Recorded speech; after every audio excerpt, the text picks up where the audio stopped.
Welcome back. Well, her name hardly needs introduction. Broadcaster extraordinaire, talk show host, award-winning author, Redi Thlabi has been announced as the new host of a political current affairs show starting this Sunday. It's called Unfiltered. And of course, she comes with a lot of experience, fulfilling many roles: activist, speaker, author, as I say, and UN Global Journalist Corps member, and so many other roles.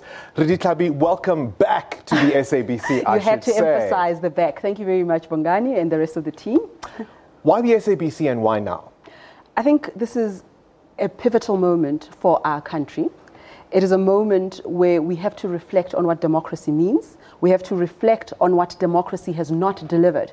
And I think that a broadcasting institution, particularly the public broadcaster, has to also reflect about its role in a democracy. And I think that we'll all agree that in the last couple of years, the SABC has not acquitted itself well. This is a moment of rebirth for the SABC. I look at high caliber journalists such as yourself who've joined the SABC and many others who stayed over the years, because I think we don't give enough tribute and credit to the journalists who've made the SABC continue to function even under the utmost or the adverse conditions. So bringing all of that together, I certainly do want to be part of the new story.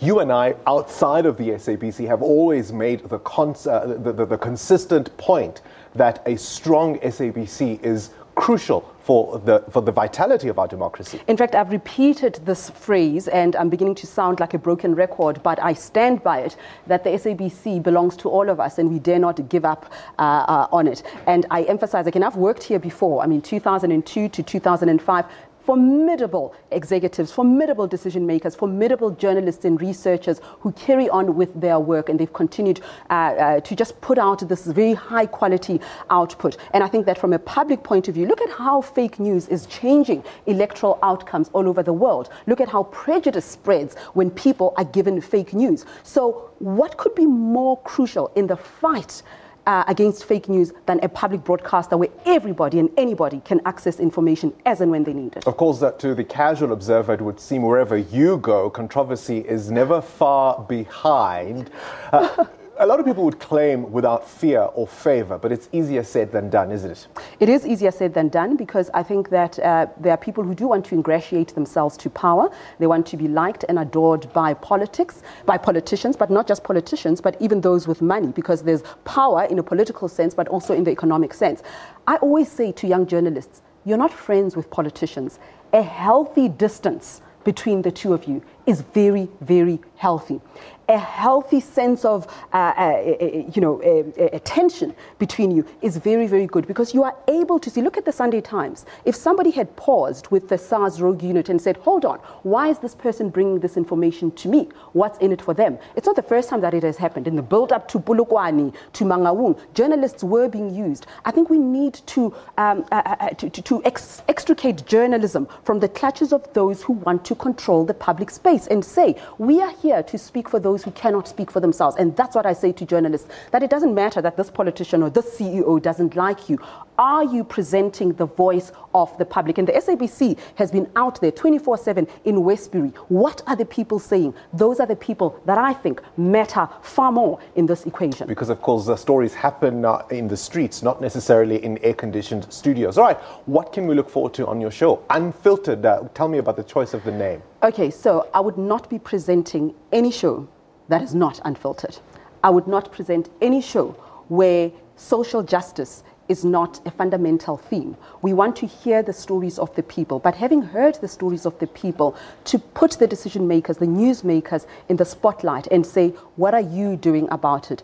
Is Begitele's response to Westbury the right response? When we talk about a crime, are we criminalizing protesters without talking about the socio-economic conditions that are pushing people to the periphery? When you talk about expropriation without compensation, what exactly do we mean? Who's going to be affected the most? We're going beyond the slogans and really asking the hard questions. And by the way, I'm not doing anything new, because it's very important that people understand that so many credible, phenomenal journalists journalists in South Africa have been doing that. You've been doing that here. I'm simply joining the family. Right, so we heard yesterday the Finance Minister Nhlanhla detail his experience and what led to his dismissal in 2015. We know a few others have been occupants of that office since then. Your first guest this weekend, you've got your choice of former finance ministers. Oh, are you trying to now produce my show? Okay, I take your advice, Bongani. But certainly that's a story that's on top of our agenda. But again, Bongani, I was thinking more of finance ministers who became home affairs ministers. I didn't get that. I'm being deliberately obtuse. No, I hear what you're saying, but I will reserve my comment on that one because I'm still waiting for a love letter. All right. I mean, seriously, what is on the show this weekend? Westbury. Westbury is what we discussed, but not just Westbury looking at the drama of property being destroyed.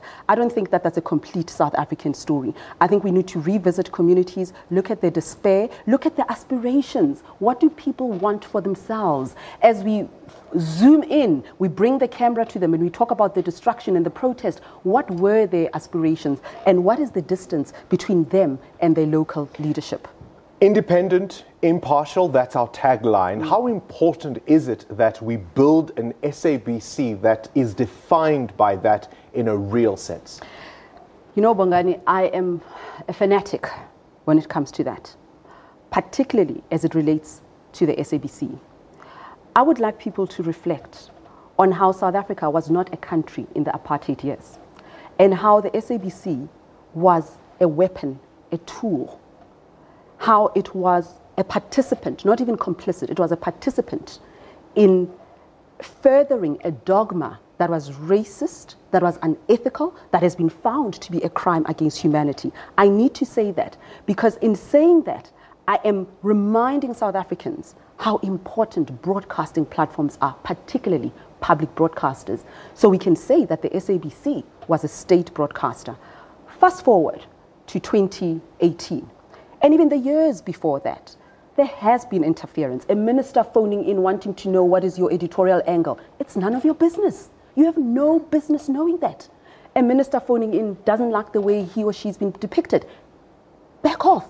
It's none of your business. You can have a right of reply, but you dare not put your voice and your finger and your presence in editorial decisions. And so, look at state capture right now. We're having non-debates that there was state capture during apartheid. We know that. All I'm saying is that South Africa was not a country during apartheid years. And we will lose our country if we do not see institutions such as the SABC as important pillars of our democracy. And that's how I actually see journalism, as being a rebuttal against oppression, against the silencing of dissent, and against sophisticated corruption that we don't see as it unfolds, but we wake up when it is too late. Well, welcome to the team. I would second you on that. I think a number of us want to make this place work, and of course we do recognize those who have been doing so for many years. Indeed. And certainly welcome to the family. Don't try your luck with the finance minister thing. Redi Thlabi, broadcaster there, hosting her first show, Unfiltered. It starts this Sunday here on the SABC, 8:30 Sunday evening. It's going to be appointment viewing.